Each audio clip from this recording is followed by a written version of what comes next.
وَلَسَوْفَ يُعْطِيكَ رَبُّكَ فَتَرْضَى، اور عنقریب ایسا وقت آئے گا کہ آپ کا رب آپ کو اتنا دے گا کہ آپ اپنے رب سے راضی ہو جائیں گے۔ اللہ اکبر۔ سر ہم اس ٹینشن میں زندگی گزارتے ہیں کہ ہمارا رب ہم سے راضی ہو، اور رب کیا فرما رہا ہے؟ اے نبی ہم آپ کو اتنا دیں گے کہ آپ اپنے رب سے راضی ہو جائیں گے۔ بالکل 180 ڈگری ہے سر، پوائنٹ ٹو بی نوٹڈ۔ ہم کہتے ہیں کہ ہمارا رب ہم سے راضی ہو، اور اللہ کیا فرما رہا ہے؟ اے نبی ہم آپ کو اتنا دیں گے کہ آپ اپنے رب سے راضی ہو جائیں گے۔ یہ بہت بڑی شان ہے۔ اسی کانٹیکسٹ میں ایک صحیح مسلم میں حدیث ہے بڑی رکت انگیز۔ نبی صلی اللہ علیہ وآلہ وسلم ایک دن امت کے غم میں اتنا روئے کہ اللہ تعالیٰ نے حضرت جبرائیل کو بھیج دیا کہ پوچھو، حالانکہ اللہ کو تو پتہ ہے۔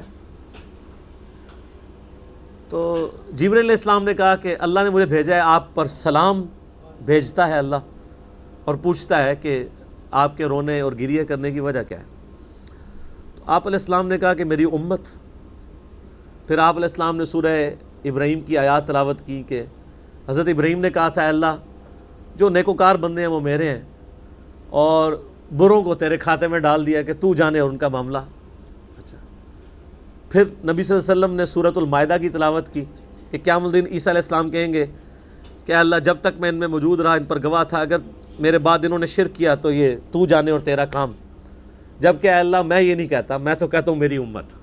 یعنی حضرت ابراہیم بھی اپنی نافرمان امت سے اعلان برات کر رہے ہیں، حضرت عیسیٰ علیہ السلام بھی، اور نبی علیہ السلام کہہ رہے ہیں کہ میں تو اپنی امت کی فکر میں ہوں۔ تو حضرت جبرائیل علیہ السلام کو پھر اللہ تعالیٰ نے وحی کی، اور انہوں نے نبی علیہ السلام سے کہا کہ میرے محبوب سے فرما دو کہ ہم آپ کو آپ کی امت کے معاملے میں قیامت والے دن رسوا نہیں کریں گے۔ یہ وہی چیز ہے، وَلَسَوْفَ يُعْطِيكَ رَبُّكَ فَتَرْضَى، ان قریب آپ کا رب اتنا آپ کو دے گا کہ آپ اپنے رب سے راضی ہو جائیں گے۔ وہ دینا کیا ہے؟ مقام شفاعت۔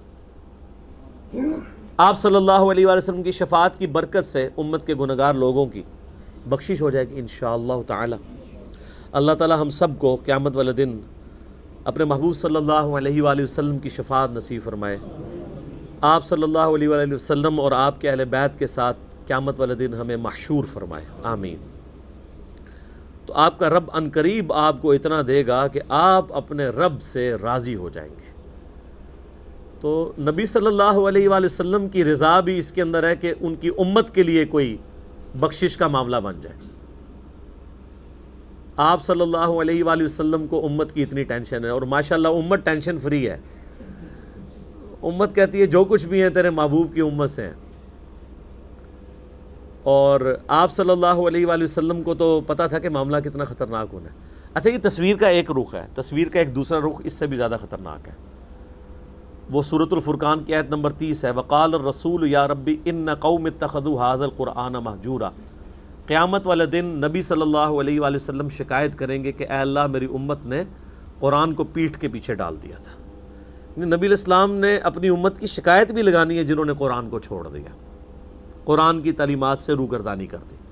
اسی لیے آپ دیکھیں کہ نبی علیہ السلام نے حجۃ الوداع کے موقع پر بھی فرمایا قرآن اور سنت، غدیر خم پہ فرمایا قرآن اور اہل بیت۔ قرآن کو آپ نے کہیں نہیں چھوڑا، اور فرمایا قرآن میں ہدایت ہے، نور ہے، یہ اللہ کی رسی ہے، اسے پکڑو، جو اسے پکڑے گا وہ ہدایت پہ ہوگا، جو چھوڑ دے گا وہ گمراہ ہو جائے گا۔